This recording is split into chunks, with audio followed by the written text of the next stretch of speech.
नमस्कार प्यारे विद्यार्थियों। आज हम लेकर आए हुए हैं एक बहुत ही महत्वपूर्ण चैप्टर रसखान की सवैये, जो कि यूपी बोर्ड क्लास 10 के विद्यार्थियों के लिए है।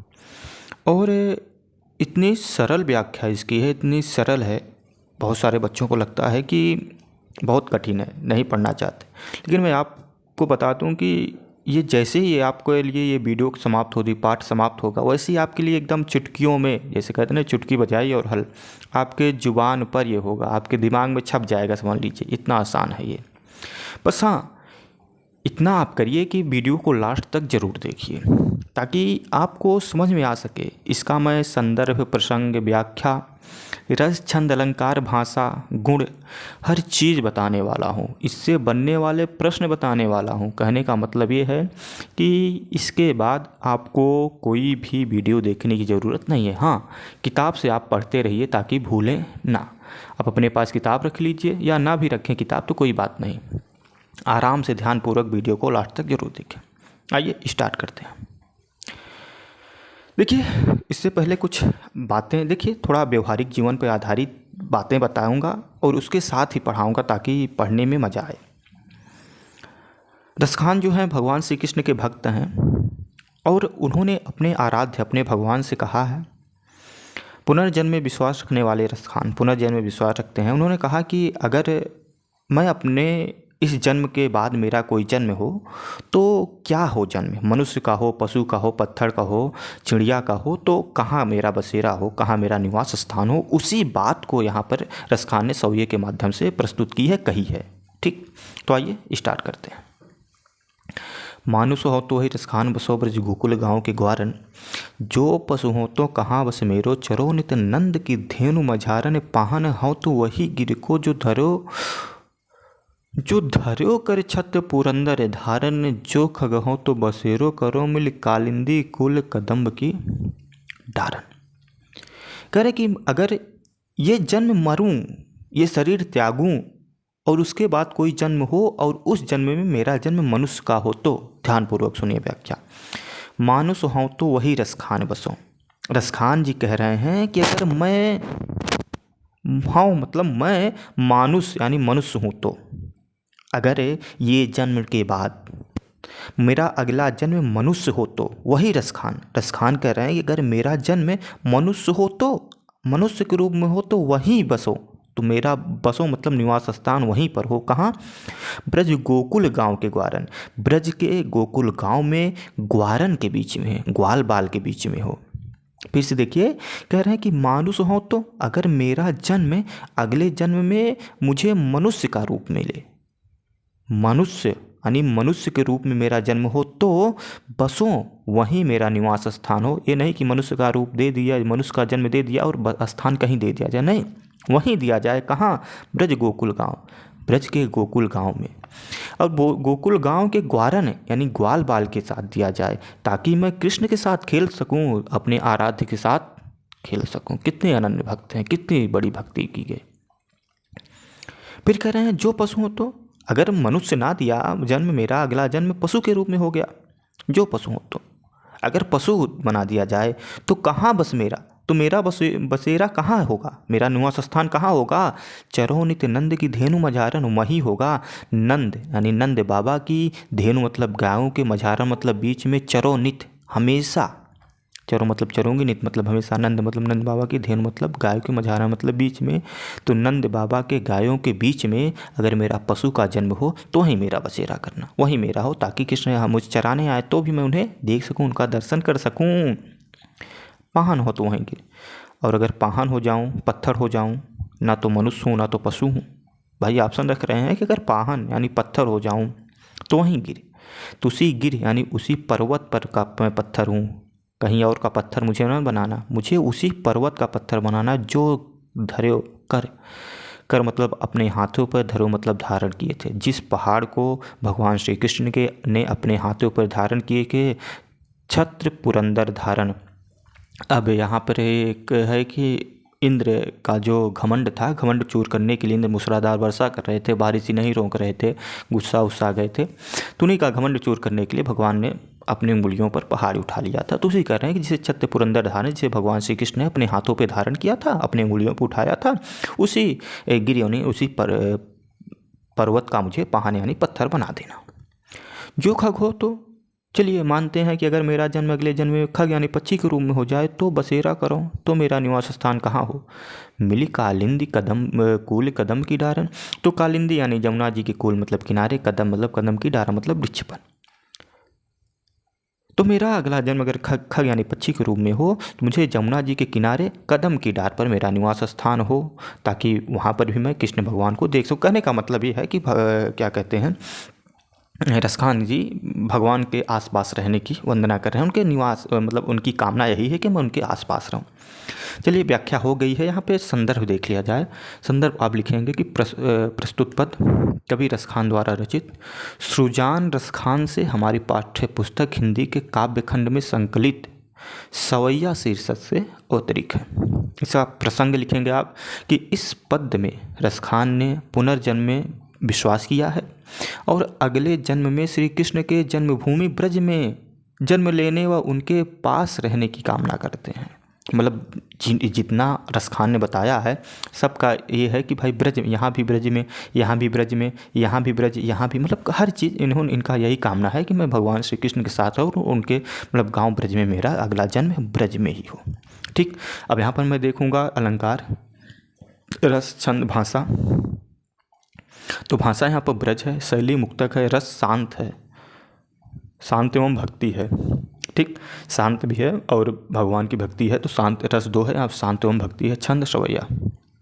अलंकार कदम का हाँ कालिंदी कुल कदम की डारन में, यहाँ पर अलंकार आपका अनुप्रास। ठीक, गुण प्रसाद है। आइए दूसरा देखते हैं। आजू गई होती भोर ही हो रसखान रही वह नंद के भोने, वाको जियो जुगला के करोड़ जसोमत को सुख जात कहो नहीं। तेल लगाई लगाई के अंजन भोए बनाए बनाए डिठोनो डाल हमेलन हार निहारत वारत ज्यों पुचकार रक्षोने। आजू गई। अब देखिए यहाँ पे सखियाँ भगवान श्री कृष्ण के बाल दशा का मनोहर चित्रण यानी सुंदर चित्रण कर रही हैं। एक सखी दूसरे सखी से बता रही है, जिससे मान लीजिए कहीं कोई जाए और बहुत अच्छा दृश्य देखने को मिल जाए तो आके बताएगा या बताएगी कि भाई आज यहाँ ऐसा दिखा, ऐसा दिखा, ऐसा दिखा, वो ऐसा कहा, वो ऐसा पहुँचा, मतलब दुनिया का बवाल। तो वही चीज़ यहाँ पे भगवान श्री कृष्ण से रिलेटेड है और सखी एक दूसरे से बता रही हैं, कह रही आज गई हुई भोर ही है। हे सखी आज गई थी कहाँ, भोर ही में। रसखान रही वह नंद की भौने, नंद बाबा के भौने मतलब घर। हे सखी आज भोर में ही नंद बाबा के घर गई थी। वाको जियो जुगला करोड़ जसोमत को सुख जात कहो। तो यशोदा माता अपने पुत्र यानी कृष्ण को खिला रही थी और खिलाते खिलाते कह रही थी कि वाको मतलब लाखों करोड़ों जुग साल जिए मेरा लल्ला, मेरा बच्चा, मेरा कृष्ण। और माता यशोदा को बड़ा ही उसमें प्रसन्नता मिल रही थी, बड़ा ही उसमें सुख आ रहा था, बड़ा ही उसमें आनंद मिल रहा था उन्हें।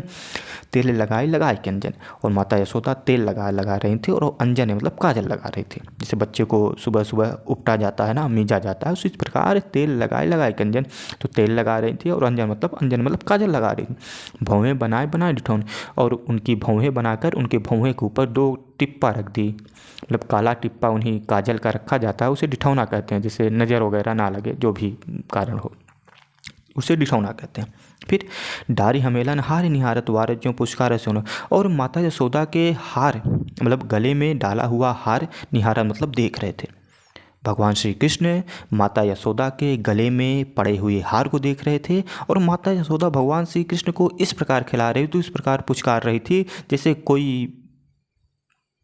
कोई इंसान या कोई बालक किसी छोटे बछड़े को, जैसे कोई इंसान छोटे बछड़े को पुचकारता हुआ खिलाता हो, इस प्रकार भगवान श्री कृष्ण को माता यशोदा खिला रही थी। ठीक, भाषा यहाँ पर ब्रज, शैली यहाँ पे 2 है। एक है चित्रात्मक, क्योंकि जब हम आपको बताते हैं, व्याख्या करते हैं तो आपके मन में, आपके सामने कोई ना कोई इमेज बनी होगी, बालक की बनी होगी, माता यशोदा की बनी होगी। ठीक, तो यहाँ पे शैली 2 कर दीजिए, यहाँ पे शैली हो जाएगी ये चित्रात्मक व मुक्तक। रस यहाँ पे देखिए, जब माता और हमेशा बताते हैं हम रस कि जब माता और पुत्र की बात हो तो वहाँ पर रस हमेशा वात्सल्य होगा। और अलंकार यमक अनुप्रास गुण प्रसाद। भूरि भरे अति शोभित श्यामजु तैसी बनी श्री सुंदर चोटी, खेलत खाते फिरे अंगना पग पैजन बाजत पीर कछोटी। वा छवि को रस कान बिलोकत वारत काम कला निधि कोटी। काग के भाग बड़े सजनी, काग के भाग बड़े सजनी, हरि हाथ सुलह गए माखन रोटी। क्या बात है। अब भगवान श्री कृष्ण का वर्णन यहाँ पे सखियाँ कर रही हैं, लेकिन भगवान श्री कृष्ण यहाँ पर थोड़ा बड़े हो गए हैं, खेल रहे हैं, दौड़ रहे हैं, तो उसी चीज़ का यहाँ पे सचिव उत्तरण किया गया है। सखियाँ कह रहे हैं कि धूरी भरे यानी धूल में भरे यानी लपेटे हुए अति शोभित, बहुत ही ज़्यादा सुशोभित लग रहे हैं, सुंदर लग रहे हैं। श्यामज मतलब श्याम रंग के कृष्ण धूल में पड़े हुए बहुत ही ज़्यादा सुशोभित, बहुत ही ज़्यादा सुंदर लग रहे हैं। और जितने सुंदर वो लग रहे हैं तैसी बनी सिर सुंदर चोटी, और उतनी ही सुंदर उनके सिर पर चोटी बनी हुई है। क्योंकि बच्चा जब छोटा रहता है तो उनके सिर का बाल जो होता है वो बांध दिया जाता है ऊपर करके, तो चोटी बन जाती है। तो कह रहे हैं कि वही जितने सुंदर वो धूल में भले हुए लपटे हुए लग रहे हैं श्याम या श्याम कलर के, वैसी ही उतनी ही सुंदर उनकी चोटी लग रही है। फिर खेलत खाते फिरे अंगना, और खेलते खाते हुए आंगन में मतलब पूरे आंगन में फिर रहे, नाच घूम रहे हैं।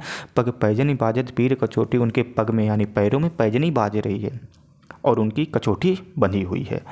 वह छवि को रसखान बिलोकत, वह छवि यानी उस छवि को, उस चित्र को रसखान बिलोकत यानी देख करके, उस छवि को रसखान जी कह रहे हैं कि देख करके ऐसा प्रतीत हो रहा है कि वारत काम करा निधि कोटि, मतलब करोड़ों कामदेव अपनी, निधि मतलब भंडार, कोटि मतलब करोड़ों, तो कामदेव अपनी करोड़ों कला यानी कि कला के भंडार उस पर निछावर कर देंगे। यानी कामदेव की करोड़ों कला का भंडार है, भगवान के उस छवि यानी उस चित्र के सामने कुछ भी नहीं है। तो उस छवि को रसखान बोलोगे, उस छवि को रसखान जी देख कर यही कह रहे हैं कि कामदेव यानी कामदेव इतने सुंदर हैं, फिर भी उनके करोड़ों कला की जो भंडार है उस छवि के आगे कुछ भी नहीं है, एकदम नगण्य है, एकदम न्यौछावर है। फिर सखी कह रही है कि काग के भाग बड़े सजनी, हे सखी काग यानी कौवे के भाग जो हैं बड़े सजनी हैं, बहुत अच्छे हैं। क्यों अच्छे हैं? क्योंकि हरि हाथ से ले गए माखन रोटी, उसने हरि यानी भगवान के हाथ से माखन रोटी खाया, और अन्यथा इतना अच्छा भाग्य किसका जो भगवान के हाथ से खाना खाए, भगवान के हाथ से भोजन करे, भगवान के हाथ से माखन रोटी खाए, इतना अच्छा भाग्य किसका। इसीलिए कह रही कि काग के भाग बड़े सजनी, हे सखी कौवे के भाग बहुत अच्छे हैं, क्योंकि उसने हरि हाथ यानी भगवान के हाथ से ले गया माखन रोटी। यहाँ पर भी देखिए, अगर प्रसंग देखेंगे तो आप ऐसा लिख सकते हैं कि प्रस्तुत छंद में श्री कृष्ण के बाल सौंदर्य का बड़ी मनमोहक वर्णन किया गया है, आप लिख सकते हैं। ठीक, फिर यहाँ पर भाषा ब्रज और रस वात्सल्य और भक्ति रस है। हाँ, रस यहाँ पे वात्सल्य और भक्ति है, और अलंकार यमक है।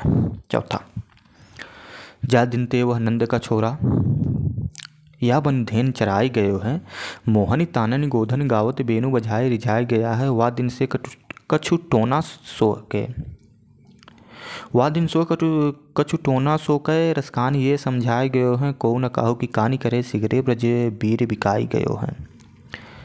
अब भगवान श्री कृष्ण यहाँ पर गोपियाँ परेशान हैं, कह रही हैं कि जा दिन से यानी जिस दिन से, जा दिन ते मतलब से जिस दिन से वह नंद का छोरा यानी वह नंद का छोरा कृष्ण, या मतलब इस वन मतलब जंगल में, धेनु मतलब गाय, चराए मतलब चरा कर गयो मतलब गया है।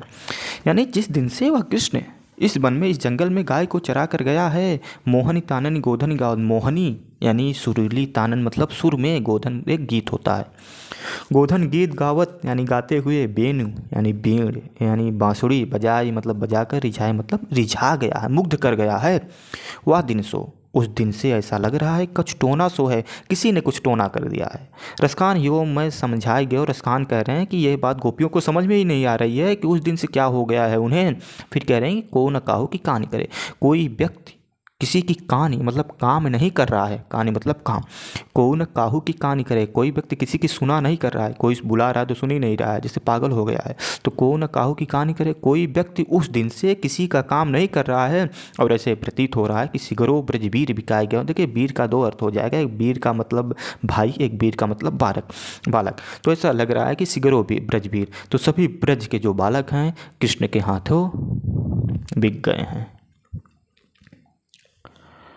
यहाँ पर भाषा ब्रज, शैली मुक्तक, छंद सवैया, रस श्रृंगार,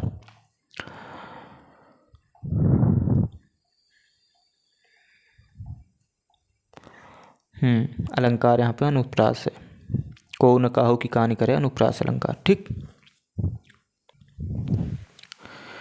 कान भय बस बांसुरी के अब कौन सके हमको चाहिए, निस घोंस रहे संग साथ लगी यह सौतन तापन क्यों सहिए। जिन मोह लियो मन मोहन को रसकान सदा हमको दहिए, मिलियाओ सभय सखी भागी चले अब तो ब्रज में बांसुरी रही है। यहाँ पर गोपियाँ बड़ी कष्ट में हैं, बड़ी दुख में हैं, बहुत दुखी हैं। क्यों दुखी हैं? बांसुरी की वजह से। और आपस में चर्चा कर रहे हैं, बातचीत कर रहे हैं कि हे सखी, कान यानी कृष्ण भय हो गए हैं बस में। किसके? बांसुरी के। हे सखी, कान भय बस बांसुरी के, कान्हा यानी कृष्ण बस में हो गए हैं बांसुरी के, यानी मुरली के बस में कौन हो गए हैं? कृष्ण। अब कौन सखी हमको चाहिए? हे सखी, अब हमें कौन चाहेगा? हमारे पास कौन आएगा? हमारे साथ कौन खेलेगा? निस्घौंस रहे संसार, निस्घौंस मतलब रात दिन एक क्षण अलग ना हो तो उसे निस्घौंस कहेंगे। तो कह रहे कि रात दिन रहे संग साथ लगी, वह रात दिन साथ लगी रहती है, एक क्षण के लिए भी अलग नहीं होती। किससे? कृष्ण से। किसके लिए कहा गया है? बांसुरी को कहा गया है। फिर कह रहे हैं सौतन तापन क्यों चाहिए, यह सौतन की तरह तपन, कष्ट, दुख हम क्यों सहें। यानी मोह लियो मनमोहन को, यानी जो मनमोहन है, जो संपूर्ण दुनिया को मोहित कर दे, उसी को मोह लिया है। कौन मोह लिया? एक छोटी सी बांसुरी। तो ये कह रहे हैं कि जिन मोह लियो मनमोहन को, जिसने मनमोहन को मोह लिया, कृष्ण को मोह लिया है, रसखान सदा हमको दहिए। तो रसखान कह रहे हैं, गोपियाँ कह रहे हैं कि वह सदा हमको दहिए। दहिए मतलब जलाएगी, जैसे ईर्षा वाली जो जलन होती है ना, वो वाली जलन, अग्नि वाली जलन नहीं। तो कह रहे हैं कि रसखान, गोपियाँ कह रहे हैं कि वह बांसुरी हमेशा यानी सदा हमको दहिए, वो हमेशा हमको जलाएगी, हम लोगों को हमेशा कष्ट देगी, जलाएगी, दुख देगी।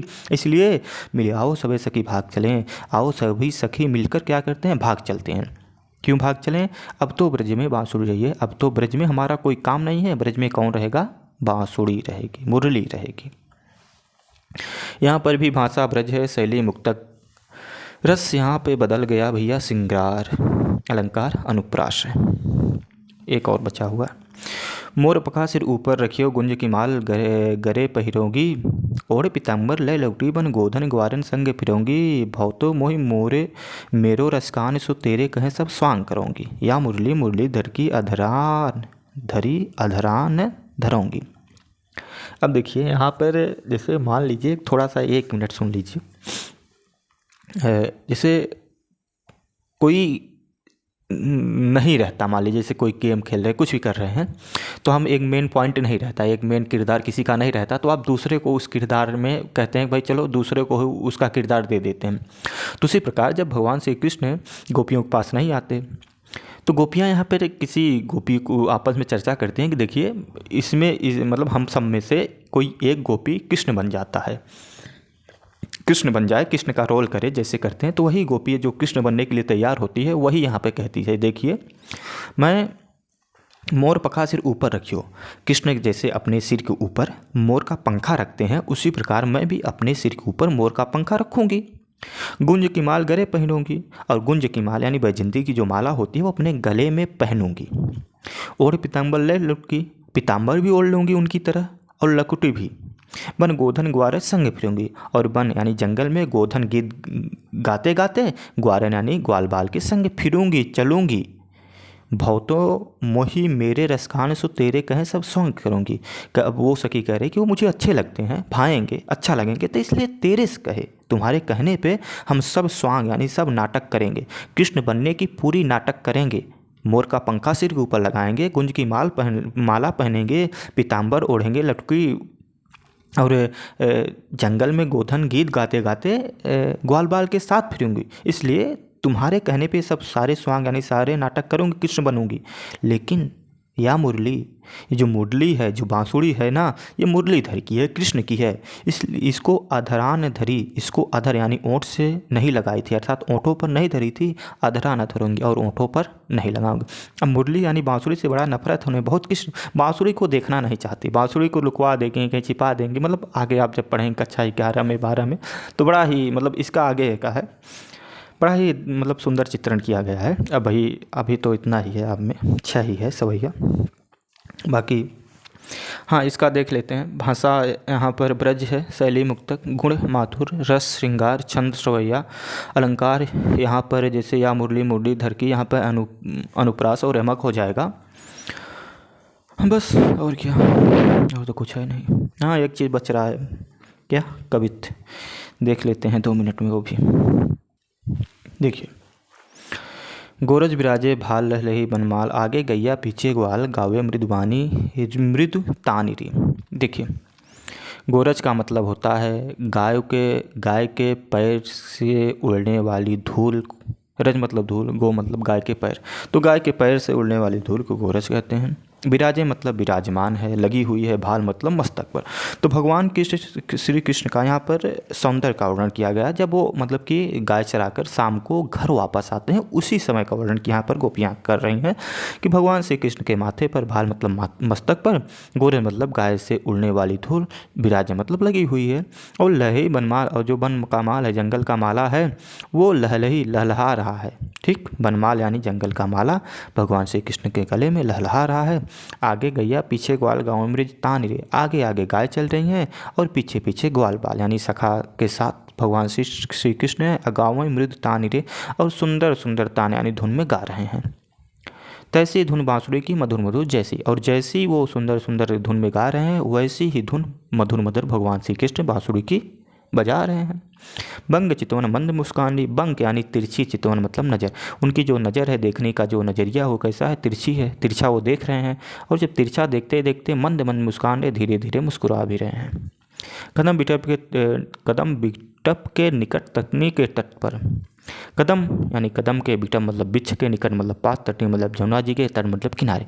कदम के वृक्ष के पास जमुना जी के किनारे, अटा चढ़ी चाढ़ी पीठ पट फरहानी रे। अटा मतलब अटारियों पे चढ़ करके, जब अटारियों पर चढ़कर सखी देखती हैं, मतलब गोपियाँ देखती हैं, तो कहाँ जमुना जी के किनारे पर आ रहे हैं और उनका पीठ पट फरहानी, और मतलब उनका पीला वस्त्र फहरा रहा है।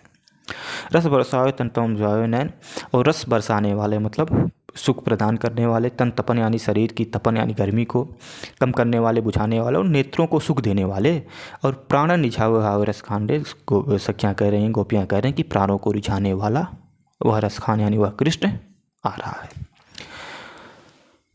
तो ये हो गया आपका कवित्व यानी सवैया समाप्त। अगर आप लोगों को समझ में आया हो, मतलब ठीक ठाक लगा हो, तो फिर एक बार आप लोग चैनल पर ज़रूर सब्सक्राइब करें चैनल को, और अपने दोस्तों के साथ शेयर करना ना भूलें।